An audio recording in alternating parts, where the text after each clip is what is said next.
హృదయమొక అద్దమని నీ రూపు బింబమని తెలిపేను హృదయం నీకు సొంతమని బింబాన్ని బంధింప తాడేది లేదు సఖి అద్దాల ఊయల బింబమూగే చలి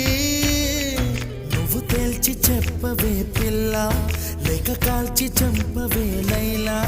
నా జీవితం నీ కనుపాపలతో వెంటాడి కవేటాడొద్దే లేదని చెప్పా నిమిషము చాలు లేదన్న మాట తట్టుకోమంటే మళ్ళీ మళ్ళీ నాకొక జన్మే కావాలి ఏమి చేయమందువే